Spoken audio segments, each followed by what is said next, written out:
Eu escuto às vezes sobre que ângulos que não podem faltar na fotografia newborn. Então, primeiro, vamos partir do princípio que você não deve se apegar à nomenclatura de ângulos. Como assim, Bel?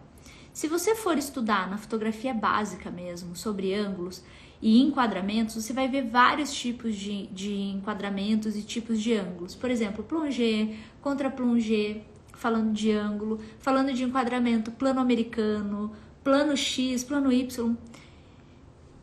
Quando você fala de ângulos e enquadramento na fotografia básica, você está falando de direcionamento de modelo. Então, quando eu falo de um plano americano, por exemplo, eu estou cortando a perna. Como é que eu faço isso no newborn? Ele está deitado, ele está em outra posição. Então, não se apeguem à nomenclatura por conta disso. A gente precisa entender o posicionamento e também o posicionamento do nosso corpo em relação àquilo. Porque eu estou fotografando em cima de um puff ou em cima de alguma coisa e o bebê normalmente está deitado. E se ele está em pezinho, ele está dentro de um balde. Então, o plano americano, como é que ficaria? Vou cortar o quê? Né? Então, não se apeguem a isso. Vocês têm que se apegar ao que eu posso fazer, de que forma eu posso fazer esses cortes nesses enquadramentos para que eu consiga extrair o melhor mesmo. Então, vamos lá. Quais ângulos favorecem? Ou quais ângulos não devem faltar? Então, a gente tem que partir do princípio que o quê? Eu posso fazer tudo que é tipo de ângulo. O pior que pode acontecer é ficar feio. Mas vamos lá. Se eu falo, vocês devem ter ouvido aqui, eu vou fazer uma pergunta, eu quero que vocês participem.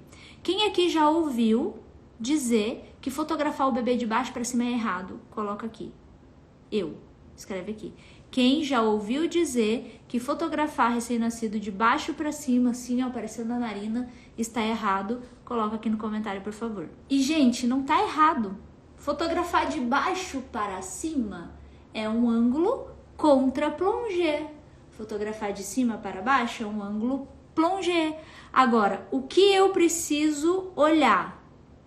Se eu fiz essa foto de baixo para cima e não favoreceu o bebê, não devo fotografar de baixo para cima. Existem bebês que ficam completamente desfavorecidos nesse ângulo, mas ele não está errado. O ângulo contra-plongé, ele é um ângulo muito utilizado para alongar a modelo. Só que isso normalmente, como eu falei, é feito com uma modelo que está em pé. Ela está em pé, eu faço o ângulo de baixo para cima e aí eu alongo. Existem várias fotógrafas de gestantes que costumam fazer muito esse ângulo e parece que ela tem 3 metros de perna a pessoa. Eu, particularmente, acho incrível. Eu acho lindo mesmo. Mas quando eu faço isso com o newborn, eu não favoreço. Por quê? Porque eu não quero trazer a ideia de que o bebê é alongado. Eu quero justamente trazer a ideia de serenidade, de fragilidade, de pequenininho, sabe? Aquela coisa gostosinha, bolinha. Então, é por isso que normalmente não se faz, mas não significa que não possa fazer. Em alguns casos, eu faço contra-plongé na macro e acho incrível. E os meus clientes também acham incrível. Então, assim, não é que tá errado. Isso vai muito de gosto pessoal e vai muito de favorecer o bebê. Aí é com você. Se você decidir fazer e mostrar as narinas do bebê e achou que isso tá bonito, seu cliente vai te procurar pelas fotos que você faz. Tenha isso em mente, tenha consciência disso, mas não está errado, ok? Aí, seguindo aqui, quando você entende quais os ângulos você deve fazer na fotografia newborn, o que acontece? Agora, eu primeiro falei que não tem errado, né? Que tem o que favorece, tem o que não favorece, e muito é questão de gosto. Vou dar um exemplo aqui. Quando você vai falar de artistas pintores, existem inúmeros pintores talentosos, desde da antiguidade até os mais conhecidos na atualidade, por exemplo. E aí, tem estilos completamente diferentes. Alguns agradam um estilo, outros agradam outro estilo, mas não tá errado. Às vezes o pincel é mais grosso, às vezes o pincel é mais fino. Tem o estilo Da Vinci, por exemplo, e tem um estilo Romero Brito totalmente diferente. Pinturas totalmente diferentes. Mas não tem certo e errado. Tem gosto, tem estilo. Às vezes você aprende, faz um curso de bordado, por exemplo, aprende a bordar do jeito que o professor ensinou, mas depois você fala, eu quero bordar de outro jeito. E tudo bem. Isso que a gente tem que levar em consideração, tá? E aí, quando você aprende quais são os ângulos que mais favorecem o bebê na sua ideia, você consegue ter uma noção do que fazer, na hora que vai fazer, como você pode fazer render o seu ensaio usando ângulos e o mais importante, o que você ganha com isso, qual é a oportunidade que tem aqui. Redução de tempo. Então, não só isso, você consegue um aumento na sua produtividade, conseguindo mais fotos para vender para o seu cliente.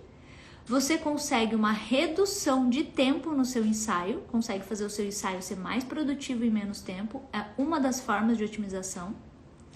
Você consegue não gastar tantos cliques do seu equipamento, que o equipamento ele tem um tempo de vida útil, e quanto mais você clica, mais velho ele vai ficando. Então você consegue economizar a vida útil do seu equipamento.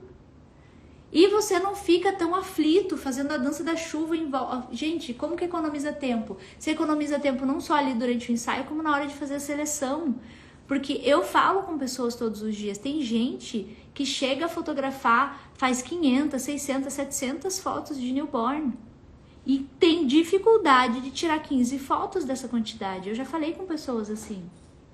Já pensou? Não tem certo e errado aqui, gente. Você pode fotografar, fazer 100, 200, 300, até 1000 fotos se você quiser. Mas imagina você com 1000 fotos e não conseguir filtrar 15. Primeiro, porque você vai levar um tempo para observar essa quantidade de fotos. E segundo, porque isso não necessariamente... Você só fotografou mais, mas você não fez render mais fotos. E aí essa ideia de ficar rodando em volta do bebê ali, fazendo a dança da chuva, faz com que você perca tempo. Você fica ansioso fazendo aquilo e no final das contas isso não rendeu nada. Você só ficou ali sem saber exatamente o que fazer. Então é importante que a gente consiga compreender esses processos, tá?